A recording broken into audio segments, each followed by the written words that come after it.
excited to have our first SEC home game. Get back in front of our fans. It's been a little while, so we're excited. Ole Miss they're interesting. They're deep. They've got a lot of guys that scored. Their bench has been good. Ruffin's a really talented player that's still trying to recover from the injury. They've got a lot of different guys that can beat you. And they've got a lot of different guys that have played heavy minutes and scored a decent amount in different games. So it's a little bit unpredictable that way, and just who's gonna score for them on a particular night. The one constant they've had going is Morrell, who's really talented. We tried to recruit him in high school. He shoots it well. He does everything pretty well. So got to make sure we're locked into him. But you got to be ready for all their different defenses and mix in 1-3-1, 2-3. And we've got some traps, presses. Play a decent amount of man-to-man as well. But Coach Davis is one of the better coaches in all of college basketball as far as history goes. I think he's close to top 150 in career wins, which is hard to do with as many coaches coach. So he's going to have them ready to play. It's going to be a tough game. They almost beat Tennessee. They played Tennessee as tough as anybody here recently in their last game out. So our guys got to be locked in and ready to go tomorrow night. Charlie. Yeah, Coach, this is kind of a little off topic, but Devin Cosby announced he's going to enroll and everything with you guys. How much does that not only benefit him, but give you guys an extra body in practice? It's going to help us quite a bit as far as practice goes. I think he's a good player, good shooter. He'll start to learn the system. We get with Henry, our strength coach, start to get his body right. It's just different. You can do a lot more in college, a lot more resources. And then I think he'll help our scout team too. Make our guys better. So it'd be good to have him around the program. Just he'll learn. It'll be great for him for next year. I think he'll be, more prepared. He was older now. He's about the same age as like Clowney and some of our freshmen anyway. So I think it's good to get him in. It's good for him. It'll be good for us both. James, you talked about just facing different defenses that Ole Miss is going to throw at you. I know basketball is just a game of adjustments, and that tends to happen. Ole Miss being able to do so many different things on offense. What's the strategy to kind of combat that? I don't think you can sit there and stare at the defense, try to figure out what it is. Like, you got to be pretty aggressive. As you guys all know, we play fast. I think if you're able to attack the defense before it's set up, no matter what defense it is, I think that's to our advantage. That's how we'd like to play. In the flow. But Kermit said that 1-3-1, he's run forever. We've seen it ever since we've been here. It's caused us some issues in the past, and we've done really well in the past. It obviously helps to have shooting out there no matter what zone they're playing, but we've got to stay aggressive. We can't let them changing defenses. We don't want guys sitting back staring at them trying to figure out this is what we're going to do against it. Like, we'd like to just and with the way we play, it's not a huge change in how we attack different. We're going to space the floor pretty well. We're going to get aggressive downhill attacks. Now, obviously, you got to know where the defensive rotations are coming from. But we're going to try to get to a 2-on-1 on the backside. It'll be a little different with the zones.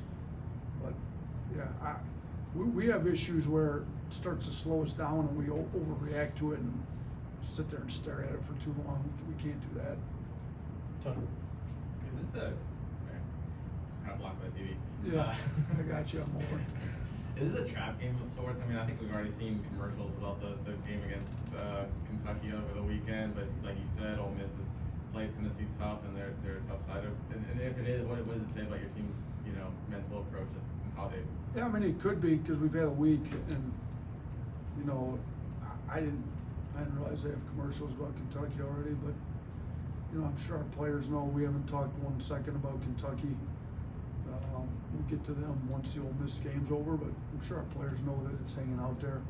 So it definitely could be a trap game if we've not been sure enough to handle it. But look, Ole Miss is a good team. They're going to be right in the thick of it, like in SEC play. I think they just proved that. They obviously had the loss to North Alabama, which it's a tough loss, and that makes it look maybe they're not a good team. But I mean, if you look at, they've had some real quality wins, and then they just played Tennessee, who, you know, a lot of people had to pick to win the SEC and playing as good as anybody in the SEC, and they played Tennessee, you know, to the wire. You know, shoot, they had them. They were up a lot of the game. So we definitely, if we were immature and we had these issues last year, you know, and we told our guys too, last year we were 2-0 in SEC play, went on the road to Missouri and lost to Missouri and started a 3-game skid.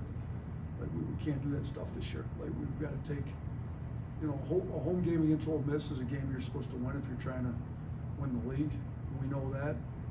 But Ole Miss isn't trying to go down 0-2 to start SEC play either. So they're going to be playing really hard, you know, scrappy, fighting, clawing, and they got some talented players that can make plays and beat you. Michael. How much was that Mississippi State game a challenge to the toughness of this roster? I think it definitely was, because that's what they hang their hat on. I mean, they were in the top 25 because they had won so many games based on playing tougher, harder. You know, and so we challenged our guys, like, we need to be the harder playing, tougher team, and we thought we were more talented than them.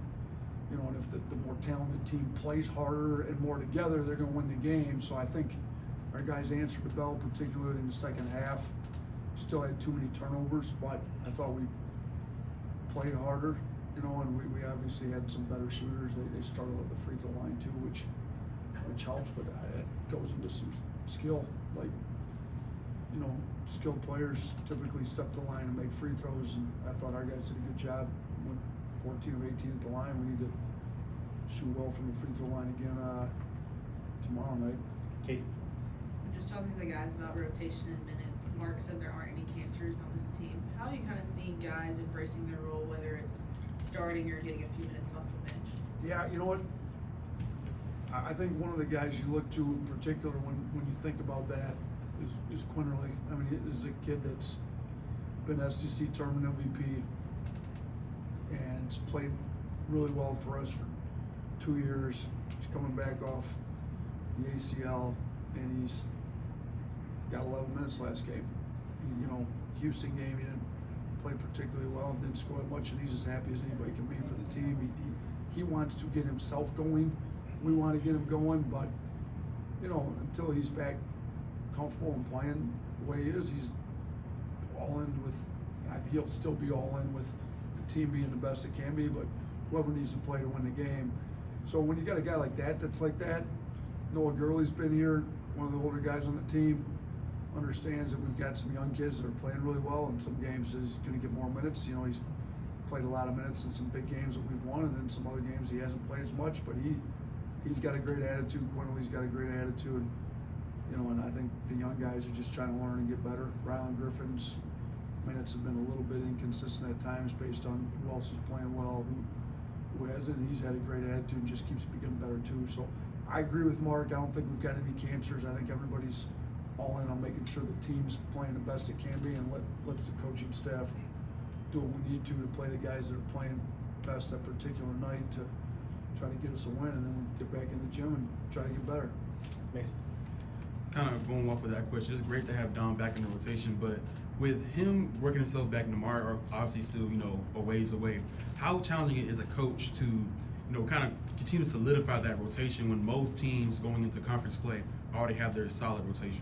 Yeah, I mean, Dom's back with us. You know, he only played just under 10 minutes last game.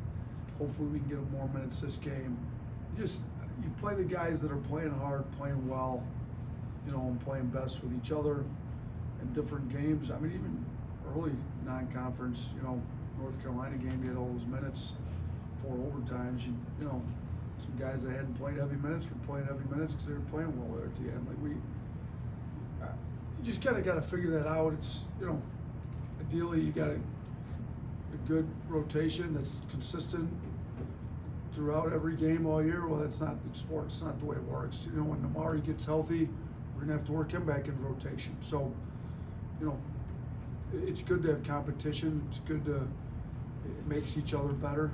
So it's good to have Don back in. I thought he's played great in practice the last 3 days. I anticipate him getting more minutes than he did at Mississippi State, 'cause I think he's getting better and better. We're just gonna have to figure out who's gonna get more, who's gonna get less, and game to game, it'll probably be determined a little bit by who's playing better, who's not, who's in foul trouble, who's not. And just we didn't anticipate Pringle playing, you know, as many more minutes than Charles as he had to against Mississippi State, but we needed him for all those minutes. I thought he played well in those minutes. Max. On the topic of trap games, you had some games in the non-conference slate, you know, before a big game. What did you learn in those games from your team that maybe you can take and go into Ole Miss? You know, I don't think we ever lost a game overlooking somebody getting to the next one in the non-conference. You know, I thought we handled our business pretty well, played hard, but so we can definitely learn something from that. What we've been talking to though, this is the SEC. Ole Miss has SEC players. They got McDonald's All-Americans. They have guys that can play. Like some of them are coming back from injury and getting better and better. Some, you know, have been inconsistent, but they're more than capable of having big nights. So, we can't overlook anybody ever, and I think I don't think we did that in the non-conference. I mean, if you look at our 2 losses, I don't think anybody was overlooking UConn, and I don't think anybody was overlooking Gonzaga. So, we haven't had a loss like that yet, and we did have some teams that were, you know, maybe not as highly rated, ranked, whatever, and I thought we took them seriously for the most part like we needed to. Ole Miss is not that though. Ole Miss is an SEC team with a lot of talent that we've got to play well to win. So if we're overlooking Ole Miss to get to Kentucky, we're 100% going to lose against Ole Miss because they're a really talented, good SEC team. Anyone else? Thanks, Coach. Thanks.